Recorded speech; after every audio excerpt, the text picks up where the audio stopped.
I'm Dan Franklin. Welcome back. In the last video, I was headed down a path I normally have time to wait around in because we've got a few weeks to figure things out. However, I really need to get something solid put together for students for tonight or tomorrow. So tomorrow is the normal day our school would start back up. That's the day I told all my students that I would have something for them. So before I go any further, there are tons of resources out there as far as online stuff. One of my school's math teachers, who is also our instructional technology guru, has put together a slideshow.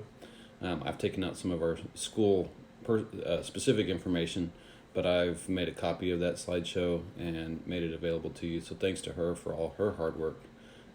But there's a lot of companies that are offering extended free trials and all kinds of things like that, or even just flat out free resources for you to use during this time, as we all try to figure things out together.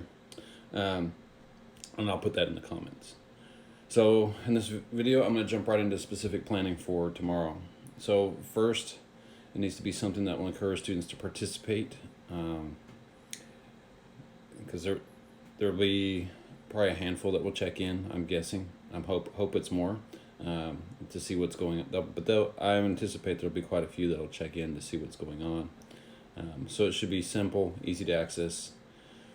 I also want them to help me test some things out. If it turns out we're going to be doing this for longer than we expect, I'm probably going to be testing out with some other Google Suite users, the Google Hangouts, because right now my students don't have access to that.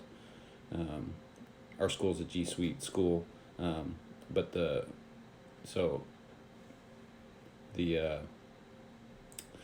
technology department has to decide whether they're going to lift the restrictions they've put on student access to that. So, and if they can't, we'll work around it. So, anyway, it really can't be new. I mean, I really want to get into Classcraft. It's a classroom management thing. I think it would be a lot of fun, but I think the kids that would get into it would wind up being at a serious advantage when we get back to school. So we'll see. I'm going to hold off on it for now. So, planning. We were in the middle of Apollo 13, because we look at all the physics involved. We in the second quarter of the year, second semester, we do an engineering project and we talk about solving problems and that kind of a thing. So I want them to encourage them to finish that if they can, fill out the note taker for it. I am going to make a Kahoot vocabulary game with some basic measurement terms. It may even be related to the video that I'm planning on showing. Me and another physics teacher are definitely probably going to push it out to our kids.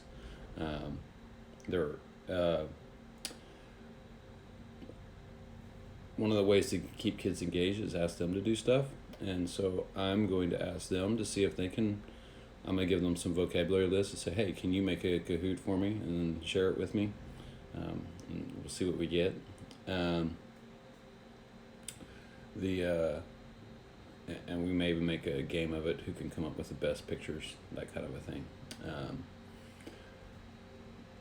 In our physics meetings, we've been talking about our quarter project, because usually they have spring break to really work on it. We're not going to do it because it's prohibitive to have them get the supplies, pick the right project, because there's more than one they can pick from, all that kind of stuff. So we're just going to postpone, maybe even cancel it, but we'll see what happens when it happens. So what we've looked at is I found this video. It is a video with Neil deGrasse Tyson, where he's going to explain measurements.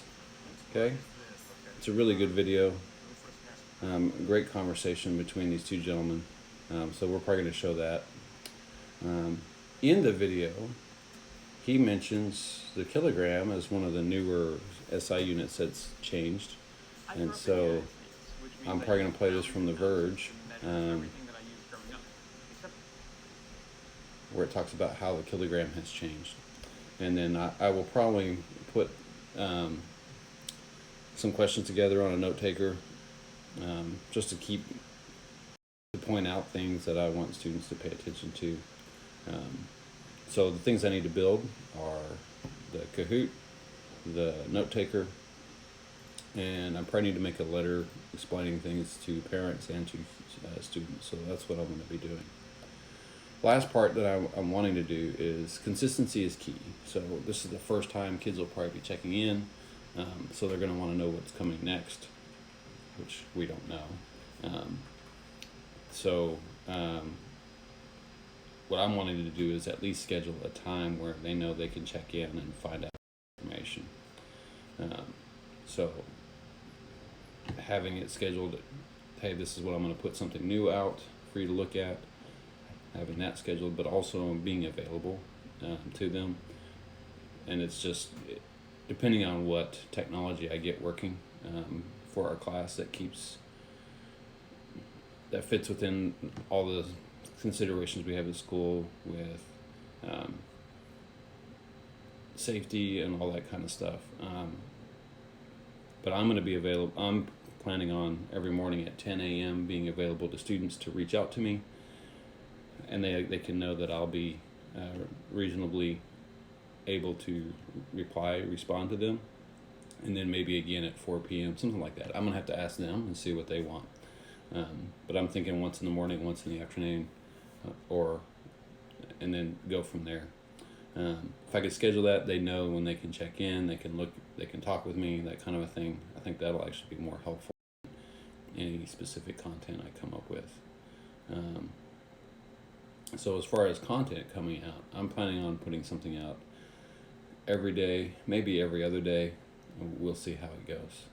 So, all right, well, I got some things to build and put together, and if I get it finished, I'll try to either give you a glimpse at it or something like that.